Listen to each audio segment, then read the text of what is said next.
From trusting chests that eat your face to hoarding souls you'll lose to a rat, this is every secret law in Dark Souls explained. Dark Souls laughs. Murphy's Law got nothing on From Software. You can memorize every boss pattern, nail every parry, optimize your build down to the last decimal point of damage output. Doesn't matter. This game will find a way to kill you with something so stupid, so impossibly random, that you'll just stare at the "you died" screen in complete silence. Dark Souls 1 loves shoving you off cliffs near Firelink Shrine before you even know what a bonfire does. Dark Souls 2 drops you into poison swamps, where the environment kills you faster than any boss. Dark Souls 3 has Lothric Knights that somehow combo you into oblivion despite having zero business being that aggressive. Bloodborne lets basic enemies stun-lock you into walls. Sekiro has grab attacks with hitboxes the size of Texas. Elden Ring gives you a horse specifically, so you can misjudge a jump and plummet to your death in style. The game has a 5% poison buildup chance that procs at the worst possible moment. Environmental damage ignores your invincibility frames. There's actual RNG and hit detection that can decide you just don't get to live anymore. Even players at max level,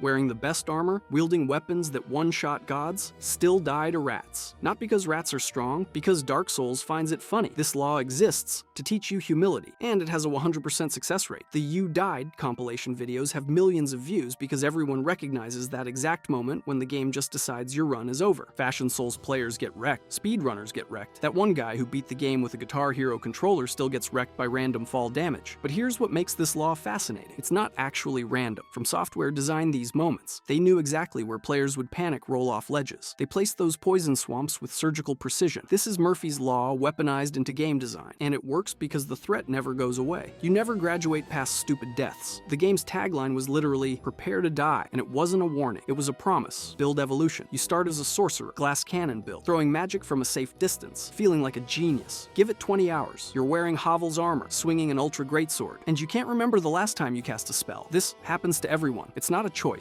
It's destiny. Dark Souls 1 turns pyromancers into strength builds. Elden Ring converts intelligence users into blasphemous blade enthusiasts. The numbers don't lie. 80% of players end their first playthrough as some variation of a tank. Faith builds transition into melee hybrids. Dexterity users secretly level strength on the side. Even the most dedicated mage eventually looks at their spell slots and thinks, or I could just hit it with a big sword. Scaling soft caps hit at 40 strength and vigor, and upgrade paths like the Pleasant 10 Divine Weapon basically scream, just go quality build, idiot. Ring of Favor becomes mandatory, shields get bigger, rolling gets replaced with blocking. It's Darwinian adaptation, but for video game builds. Sekiro is the only exception because it physically won't let you change builds. You get deflection, or you get death. But in every other game, the progression is inevitable. Dark Souls 2 introduces power stancing, which just means you dual-wield big weapons instead of using one. Dark Souls 3 gives you Worm's great machete, and suddenly your sorcery catalyst collects dust. Elden Ring's Bull Goat armor set requires 50 endurance, and you'll hit that cap because dying in 2 hits gets old fast. The community calls it the Strength 40 Club, and membership isn't optional. The real question is why this happens. It's not because magic is bad. It's because Dark Souls punishes mistakes, and the best way to survive mistakes is to have a massive health bar and armor that negates damage. You can't dodge every attack. You will get hit. Better to face tank it with 40 vigor and keep swinging than to rely on perfect execution with 15 vigor and hope your spells land. The game teaches you this through death. Every time a boss one-shots your mage, you think, maybe I need more health. Every time you run out of spellcasts mid-dungeon, you think, maybe I should invest in that sword. It's about psychological conditioning through repeated failure. But that raises a different question. If the game can condition you to abandon your build, what else is it conditioning you to do? Remember that, because the next law proves From Software wasn't just designing levels. They were designing a specific kind of confusion. You get lost. The world design in these games is a labyrinth with commitment issues. Paths loop back on themselves. Shortcuts unlock in places you swear you already explored. You'll walk through the same door 3 times and end up in 3 different locations. Somehow, this works. Dark Souls 1's Blighttown is the patron saint of getting lost. Vertical maze, toxic darts, frame rate drops, and absolutely zero sense of direction. Dark Souls 2's Majula Pit leads to an entire underground area you didn't know existed. Elden Ring's Caelid looks like one region, but contains 17 sub-areas that all want you dead. The games had no maps until Elden Ring, and even then, the map just shows you how much ground you haven't covered yet. Illusory walls hide entire zones. Elevators connect regions that make no architectural sense. You backtrack constantly, not because you're bad at navigation, but because the world actively resists being understood. Lore-wise, this represents the cyclical nature of the Undead Curse. Gameplay-wise, it's a middle finger with environmental storytelling. About 90% of first-run players backtrack through the same area multiple times before realizing realizing there was a bonfire 10 feet from where they started. The lack of objective markers isn't an oversight, it's a design philosophy. From Software wants you lost. They want that moment of panic when you realize you have 30,000 souls, no Estus, and no idea where the nearest bonfire is. But here's the payoff. When you finally unlock that shortcut, when the world clicks together and you see how everything connects, it feels like solving a puzzle you didn't know you were working on. Dark Souls 1 is famous for this. Firelink Shrine connects to basically everywhere, and discovering those connections manually creates a mental map that no tutorial could replicate. Elden Ring tried to maintain this with massive open zones, but the minimap actually hurt the experience. Players just followed waypoints instead of learning the terrain. The law works best when you can't rely on anything except memory and pattern recognition, which sounds reasonable until you realize something strange. If everyone gets lost the same way, why does everyone remember different bosses as impossible? Hold that thought, because what comes next reveals how From Software weaponized your personal playstyle against you. Subjective difficulty. Ask 10 players which boss is hardest. You'll get 10 different answers, and they'll all be convinced they're right. This is an opinion.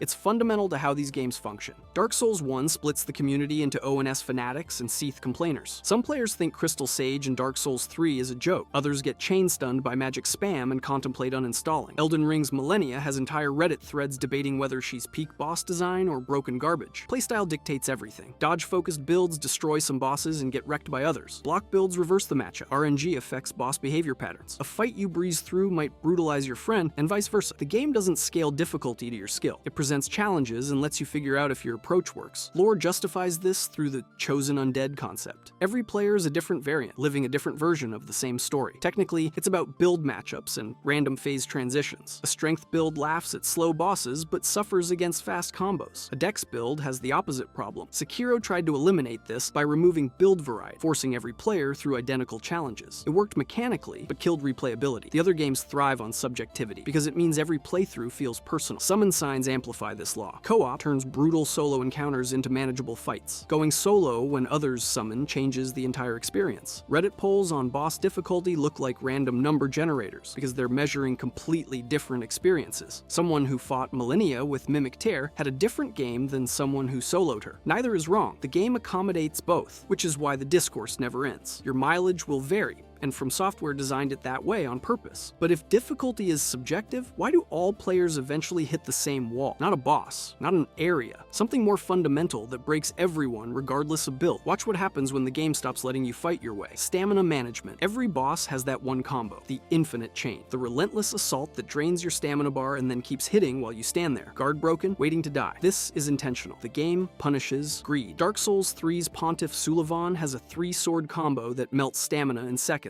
Dark Souls 1's Gwyn just doesn't stop swinging. Elden Ring's Millennia has Waterfowl Dance, which requires about 100 stamina to block and hits 4 times. Bloodborne's Ludwig goes berserk in Phase 2. Fume Knight in Dark Souls 2 holds the record for longest combo chains in the series. These aren't difficulty spikes, they're stamina checks. The game asks if you know when to back off. Most players don't. They see an opening, go for that extra hit, and then the boss punishes them with hyper armor frames that ignore interruption. Lore frames this as the desperation of dying gods. Gwyn in his prime didn't need combo spam. Gwyn at the end of the Age of Fire is a hollow shell that just swings until something stops him. Millennia, rotting from Scarlet Rot, fights with reckless abandon because she's got nothing left to lose. The technical side is simpler. Boss DPS ramps up in Phase 2 to prevent players from just tanking hits. You need to manage resources, which means knowing when to attack and when to recover stamina. Green Blossoms exist specifically to counter this law. They boost stamina regeneration, turning impossible combos into survivable pressure, but the game hides them in obscure locations because it doesn't want you to have easy solutions. Phase 2. Transitions often reduce your stamina regeneration through hidden debuffs. Poise breaks happen when stamina hits 0, leaving you vulnerable to riposts. The meta evolved around this. Players learned to count boss hits, to recognize patterns, to trade one attack for safety instead of going for maximum damage. It's not about killing bosses fast, it's about killing them without running out of stamina. So if From Software can drain your stamina to control when you die, what happens when they remove size as a threat indicator? Because the next law proves they were teaching you to fear the wrong things. Size means nothing. Dragons are intimidating. Rats are annoying. The rats kill you more often. This law exists to destroy your assumptions about threat assessment. Dark Souls 1 has rats in the depths that inflict toxic buildup faster than most bosses deal damage. Elden Ring has rune bears that players actively avoid even at max level. Bloodborne's Yharnam rats swarm in packs and stunlock you into corners. Sekiro throws giant snakes at you, but the real threats are the tiny dogs that track your movement perfectly. The game doesn't care about visual scale. Bleed and poison status effects stack based on hits, not damage. damage. A small enemy that attacks fast will proc status faster than a large enemy that hits hard. Ambush encounters spawn rats in groups, turning a minor annoyance into a full wipe. Lore supports this through the humility theme. The undead curse equalizes everything. A rat is undead, you're undead, neither of you is special. The game reinforces this mechanically by giving small enemies disproportionate lethality. Dark Souls 2 has desiccated corpses that barely look alive, but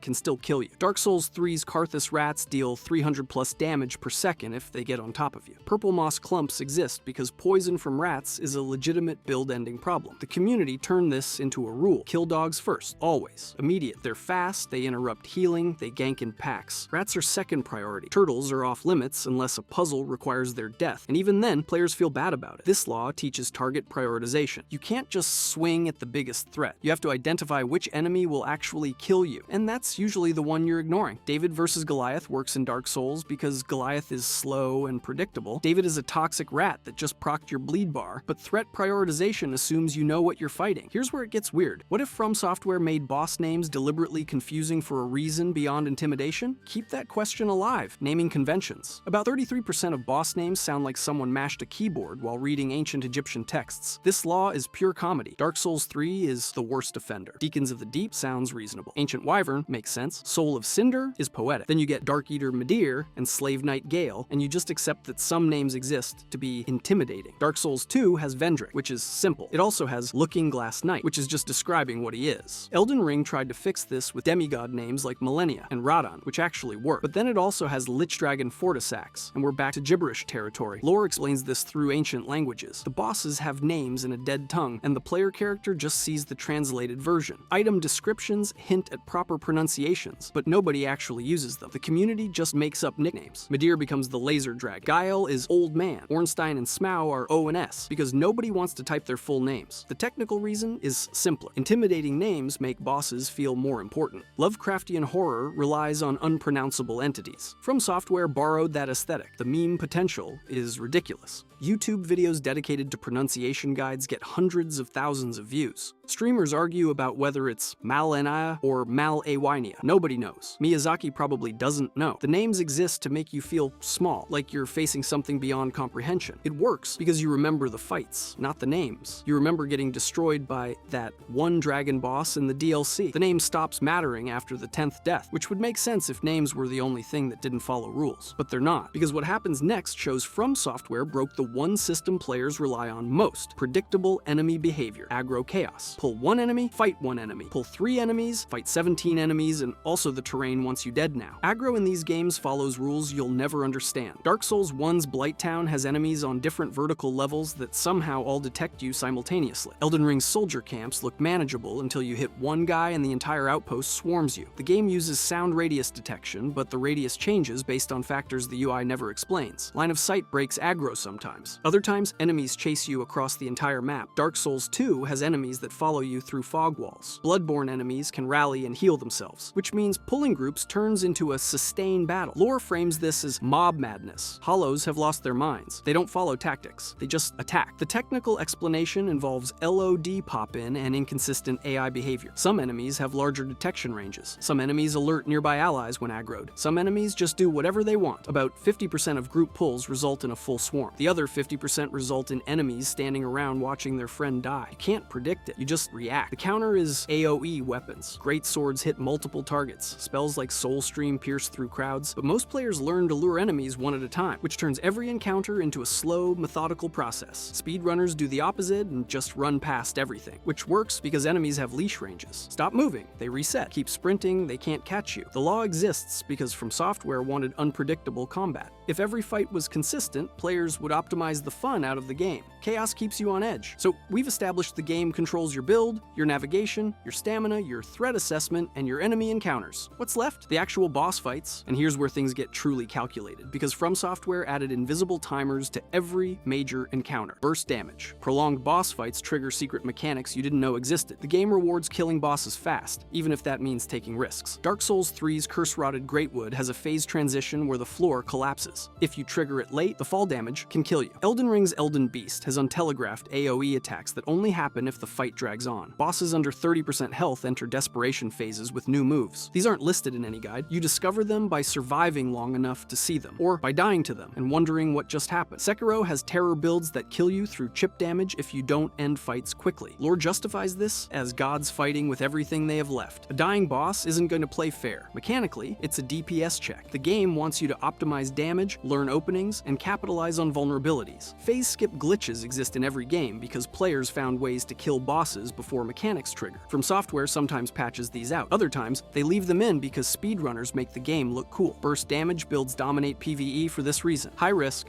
high reward. You trade survivability for kill speed. Bleed builds in Elden Ring can delete bosses in seconds. Riposte fishing in Dark Souls 3 ends fights before Phase 2. The community measures success in clear time, not survival. Let Me Solo Her became a legend because he killed Malenia flawlessly. Fast. The law teaches aggression over caution, which contradicts earlier laws about stamina management. That's the point. Dark Souls gives you contradictory rules and makes you figure out when to follow which one. But contradictions assume the rules exist at all. What comes next proves From Software was willing to break the most basic rule of video games, physical boundaries, and they did it everywhere. Wall penetration. Attacks ignore walls. Hitboxes overflow through solid objects. Hiding behind cover is a lie the game lets you believe until you die. Dark Souls 1's catacombs have enemies that swing through walls to hit you. Elden Ring's ruins have spirit ashes that phase through terrain to attack. Bloodborne phantoms don't care about collision detection. Sekiro has grab attacks with hitboxes that extend 3 feet past the visible animation. The technical reason is hitbox overflow. The game doesn't culling collision on attacks, so weapons pass through barriers. Some enemies have attacks specifically designed to punish corner camping. Lore explains this as phantoms phasing through reality. Ghosts don't obey physics. Undead don't obey physics. The world is broken, so the rules are broken. Practically, it's From Software telling you that cover doesn't exist. You can't hide. You have to engage. Pillar strategies work sometimes, especially for ranged builds, but relying on terrain gets you killed when the game decides that wall isn't real anymore. Cheese exploits abuse this law. Players use walls to poke enemies safely. Spirit ashes attack through barriers, turning difficult encounters into trivial ones. From Software patches the most egregious examples, but new ones appear every update. The community shares wall poke videos like Forbidden Knowledge. Speedrunners route entire runs around geometry exploits. The law cuts both ways. If walls don't protect you, they also don't protect enemies. Positional awareness becomes mandatory because you can't trust the environment. So if terrain doesn't protect you, what does? Your currency, your progression, your souls. Except From Software designed one law specifically to take those away at the worst possible moment. If you enjoyed this video and want to see every unwritten rule in Elden Ring explained, click the video on the screen.